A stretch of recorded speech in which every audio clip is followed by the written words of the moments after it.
बिस्मिल्लाहिर्रहमानिर्रहीम अस्सलाम वालेकुम स्टूडेंट्स, उम्मीद करता हूँ आप सब खैरियत से होंगे। स्टूडेंट्स, तो प्रॉब्लम नंबर 41 की तरफ आ गया। 41 प्रॉब्लम जो है ना, x डॉट साइन x, ये सॉल्व होगा इंटीग्रेशन बाय पार्ट्स से। ठीक हो गया। अब इंटीग्रेशन बाय पार्ट्स जो है ये बड़ा इंपॉर्टेंट कॉन्सेप्ट है, क्योंकि ये प्रोडक्ट रूल को डिफाइन करता है। प्रोडक्ट रूल कैसे डिफाइन होता है, मतलब 41 से लेकर 60 तक के बीच के हम लोग इंटीग्रेशन बाय पार्ट्स से सॉल्व करेंगे। अब ये प्रोडक्ट रूल से मैं कह रहा हूँ कैसे डिफाइन होगा, कि देखिए हमारे पास इसके लिए आप लोगों को एक चीज याद रखना है कि यहाँ पे दो फंक्शन एग्जिस्ट करेंगे। क्या? दो फंक्शन, एफ ऑफ एक्स और डॉट जी ऑफ एक्स। ठीक हो गया। या इस तरह क्या है, इसको लोग बड़े मुख्तलिफ नाम से बुलाते हैं, मतलब दो फंक्शंस। फिर कुछ लोग आई डॉट टू आई इस तरह भी कह सकते हैं। ठीक हो गया, डी एक्स। और कुछ लोग यू डॉट वी से भी डिफाइन करते हैं। ठीक हो गया। तो मैं आई डॉट टू आई से डिफाइन कराऊंगा कि दो फंक्शंस। लेकिन आप लोगों को पता कैसे चलेगा कि इसमें फर्स्ट फंक्शन कौन सा होना चाहिए और इसमें सेकंड फंक्शन कौन सा होना चाहिए? इसके लिए आप लोगों के जहन में जो है वो होना चाहिए कि भाई आप लोग वो आईलेट को याद रखेंगे। किसको? आईलेट को। ILATE, ये वर्ड आप याद रख लो। आईलेट को आप लोग याद रखो। I mean inverse. अगर इनवर्स है और बाद में लॉग है तो फिर आप लोग फर्स्ट फंक्शन इनवर्स को कहोगे, सेकंड फंक्शन लॉग को कहोगे। फिर ए से अलजबरा और टी से ट्रिग्नोमेट्री और ई से एक्सपोनेंट। ठीक हो गया। ये इनवर्स ट्रिग्नोमेट्रिक होगा, इनवर्स ट्रिग्नोमेट्रिक। ठीक हो गया।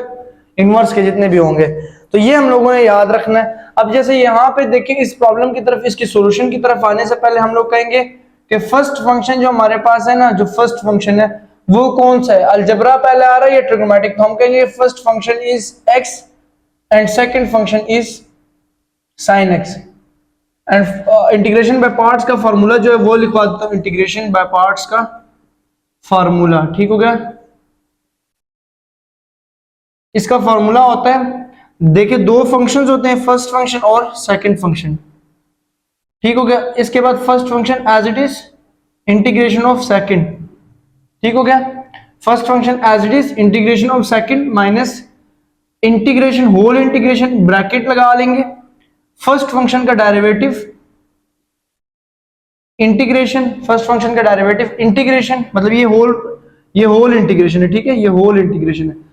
और साथ फर्स्ट फंक्शन और इंटीग्रेशन ऑफ सेकंड दोबारा dx, और ये ब्रैकेट क्लोज, ये ब्रैकेट क्लोज और dx। ये फार्मूला है। अब इस फार्मूले को मद्देनजर रखते हुए हम लोगों ने फर्स्ट फंक्शन और सेकंड फंक्शन पुट कर देना है।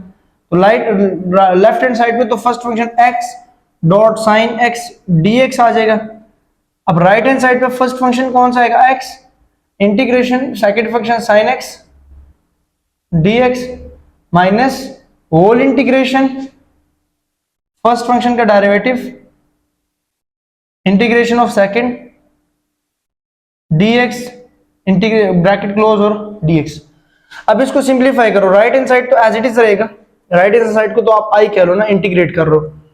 ठीक हो गया। अब यहां पे आएगा x, साइन x की इंटीग्रेशन होती है minus cos x, minus cos x minus integration x की डेरिवेटिव होता है 1, क्योंकि इसका डेरिवेटिव 1 हो गया, और इंटीग्रेशन ऑफ साइन x होता है माइनस कॉस x और dx।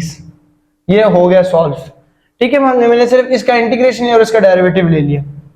फिर आई एज इट इज रहेगा x minus x cos x minus integration 1 as it is minus और माइनस प्लस हो जाएगा, ये वाला माइनस और ये cos x dx plus c, तब नहीं लगाएंगे, c अगले स्टेप में लगाएंगे। अगला स्टेप हमारे पास हो जाएगा जी minus x cos x plus cos x की इंटीग्रेशन होती है sin x प्लस c। इसको आप लोग ये भी आंसर कंसिडर हो सकता है, ये आंसर कंसिडर।